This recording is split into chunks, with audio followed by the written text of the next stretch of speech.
morning. Well, it may not be morning for you, but it's morning for me. But in today's video, I want to talk about my goals going into 2026 and why this year will be the year of the glutes, just like 2025. I want to talk a little bit about my training, my program, why I train the way I do, and what I want to accomplish when it comes to my physique. And I've been training for a really long time. I love seeing the changes and the progress. I actually think I made a lot of progress in 2025, so hopefully 2026 will be a great year as well. I also have a few other things I'm doing today, so it's going to be a little mini vlog. There's going to be a workout voiceover. We're hitting glutes today. Crazy, I know. But first, let's get ready. Let's get all nice and cleaned up and ready for the gym.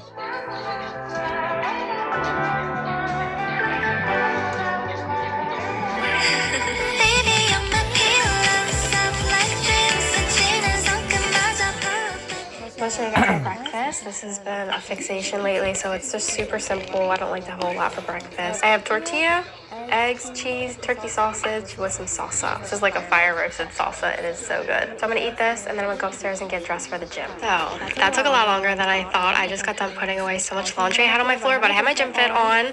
So this top is new, coming very soon. I love it. It's very nice, lightweight, and I love a long sleeve, so I'm not gonna feel hot in this. And for glute day, I'm wearing my favorite shorts, which are the Adapt Animal. I just think they make the glutes pop. But yeah, that's it. Super simple. I'm gonna see you guys at the gym. All right, getting into the workout, we had glutes today, and we're only doing 4 exercises, and I know that might not seem like a lot, but I challenge you to try to do it while also going close to or to failure for your sets, and I promise it is brutal. We're starting with a quick warm-up routine because how do we expect to build these massive glutes if we get injured? But starting out, we have hip thrusts or glute bridges, and I like to start with these. 1, because they are exhausting and tough, so I like to have lots of energy, and 2, because I hate them, so I can get them out of the way. For these, we really want to make sure we have a neutral spine, and what I mean by that is from hips to neck, we want our spine in a very straight brace position so we don't hurt our back or our neck. And to get the most out of these, make sure to fully lock out at the top. Don't hyperextend and throw the weight around, just make sure your glutes are fully contracted. Next up are step-ups, and doing them in the Smith is my absolute favorite way to do them because it is so stable and you can easily add weight. But they are hard. I worked my way up to this weight that I'm doing, so there's absolutely no shame in starting really light. For these, we want to sit back into the movement and get a nice stretch in our glutes. And notice how my knee is at like a 90-degree angle at the bottom, and that will recruit more glutes and less quads. And then last on these, just make sure the back leg is only there for stability. We aren't just dropping the weight back on that leg or pushing off of it. Next up are hypers, and I think these may be one of the toughest or most misunderstood glute movements, kind of similar to an RDL. And that's mostly because, learning to engage and hip hinge is tough. So for these, even though I'm moving up and down and the weight is moving up and down, I try to think of this as a hip or a forward and back movement. Try to pretend you're driving your hips through the pad. That is the absolute best tip I can give, and once you get it down, you will have it forever. Last are glute minis kickbacks for the shelf. These can be tough, same thing as like the hypers, but once you get it down, it is second nature. We aren't kicking straight back, we're kicking at more of a 30 to 45 degree angle, and we also really want to control the weight here. These are pretty tough, so you don't need that much weight at all. And notice how I'm letting my working leg track forward a little bit in front of me. That allows your glutes to stretch just that little bit more. And that's it for the workout. It was brutal, and from there I did a quick 10 to 15 minute cool down with static stretching. And I'm honestly not that good about stretching, but I'm trying to get better and be more consistent with that, especially since I am getting older and I want my body to withstand all of the difficult training. So I recommend doing it, and I'm going to be trying to take my own advice moving forward.